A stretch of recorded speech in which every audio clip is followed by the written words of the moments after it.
APPCC chief పదవికి గిడుగు రుద్రరాజు రాజీనామా చేశారు. నిన్న ఖర్గేతో మీటింగ్ తర్వాత రాజీనామాపై నిర్ణయం తీసుకున్నారాయన.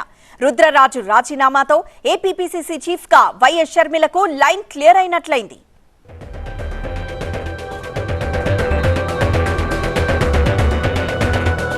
ఏపీ రాజకీయాల్లో ఎన్నికల వేళ మరో కీలక పరిణామం చోటు చేసుకుంది.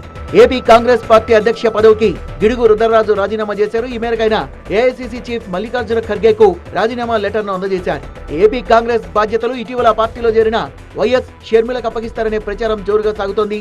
ఈ క్రమంలో గిడుగు రుద్రరాజు అధ్యక్ష పదవికి రాజీనామా చేయడం ఈ వార్తలకు మరింత బలం చేకూరుస్తోంది.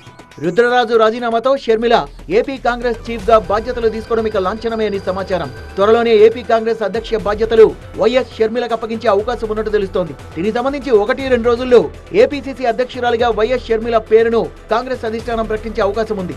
ఆదివారం మణిపూర్లో పీసీసీ అధ్యక్ష పదవిపై షర్మిలకు ఖర్గే స్పష్టత ఇచ్చినట్టు తెలుస్తోంది. నేపథ్యంలో హైకమాండ్ ఆదేశం మేరకు పీసీసీ అధ్యక్ష పదవికి గిడుగు రుద్రరాజు రాజీనామా చేశారు.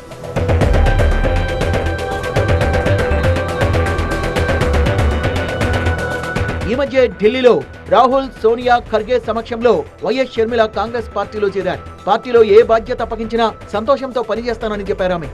ఏపీపీసీసీ బాధ్యతలు ఇస్తామని అధిష్టానం మాటిచ్చినందువల్లే వైఎస్ఆర్ టీపీని కాంగ్రెస్ లో విలీనం చేసినట్లు వార్తలు వినిపించాయి.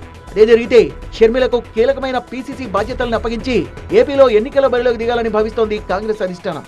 వైఎస్ షర్మిల కాంగ్రెస్ లోకి వచ్చినా పీసీసీ చీఫ్ బాధ్యతల్ని అప్పగించొద్దని అధిష్టానాన్ని హెచ్చరించారు మాజీ ఎంపీ హర్షకుమార్. మరోవైపు షర్మిల రాకతో ఏపీలో కాంగ్రెస్ పార్టీ బలపడుతుందంటున్నారు ఆ పార్టీ సీనియర్ నేత జేడీ శీలం. మొత్తానికి గిడుగు రుద్రరాజు రాజీనామా, షర్మిల రాక, ఏపీసీసీ అధ్యక్ష పదవి బాధ్యతలపై ఊహాగానాలు, ఏపీలో కాంగ్రెస్ పార్టీ బలపడుతుందని ఆ పార్టీ అధిష్టానం భావిస్తోంది.